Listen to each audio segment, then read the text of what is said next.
അപ്പൊ അളിയൻ കാര്യമൊന്നും അറിഞ്ഞില്ലേ? ഇല്ല. എന്നാൽ ഇനി ഞാനത് പറയാം. മഹാകുംഭമേളയെ പൊതുവേദിയിൽ അധിക്ഷേപിച്ച് കേരള ഫുട്ബോൾ താരം CK വിനീത് രംഗത്തെത്തിയിരുന്നു. കുംഭമേളയിൽ വെറും ആൾക്കൂട്ടം മാത്രമാണെന്നും ചൊറിച്ചിലുണ്ടാക്കാതിരിക്കാൻ അവിടെ കുളിച്ചില്ല എന്നും വിനീത് പറഞ്ഞിരുന്നു. എന്റെ ഭഗവതി, ഇവന്റെ ഷേപ്പ് മാറാതെ നീ നോക്കിക്കോണേ. ഇതിന് മറുപടി നൽകിയിരിക്കുകയാണ് ശ്രീജിത്ത് പണിക്കർ. കുംഭമേള വലിയ സംഭവമാണെന്നും ഇൻസ്റ്റഗ്രാമിൽ പറഞ്ഞ ഒരു മുൻ ഫുട്ബോൾ താരം ഒരു പരസ്യവേദിയിൽ വന്നിരുന്നു പറയുന്നു, കുംഭമേള ഒരു വലിയ സംഭവമൊന്നുമല്ല, വെറും ആൾക്കൂട്ടം മാത്രമാണെന്ന്. എന്ത് കാര്യത്തിനാണിത്? ഒരു സുഖം, ഒരു മനസുഖം. വിശ്വാസമുള്ളവർക്ക് വേണമെങ്കിൽ അവിടെ പോയി അമൃത സ്നാനം ചെയ്യാവുന്നതാണത്രേ, അല്ലാതെ വേറൊന്നും അവിടെ ചെയ്യാനില്ലെന്ന്. അതെനിക്കിഷ്ടമില്ല. സ്നാനത്തിനല്ലാതെ കുംഭമേള പിന്നെ എന്തിനുള്ളതാണ് ചേട്ടാ? വീഗലാൻഡ് ആണെന്ന് കരുതിയാണോ ചേട്ടൻ അങ്ങോട്ട് വണ്ടി കയറിയത്?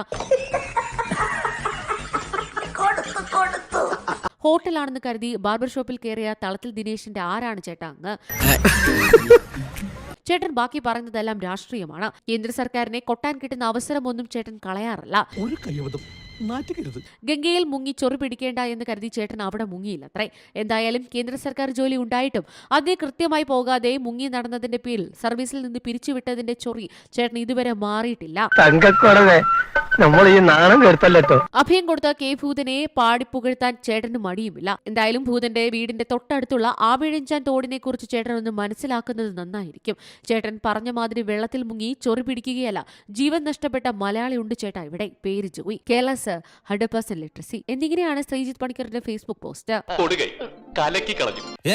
ഞാൻ പോകുന്നു. Bye bye.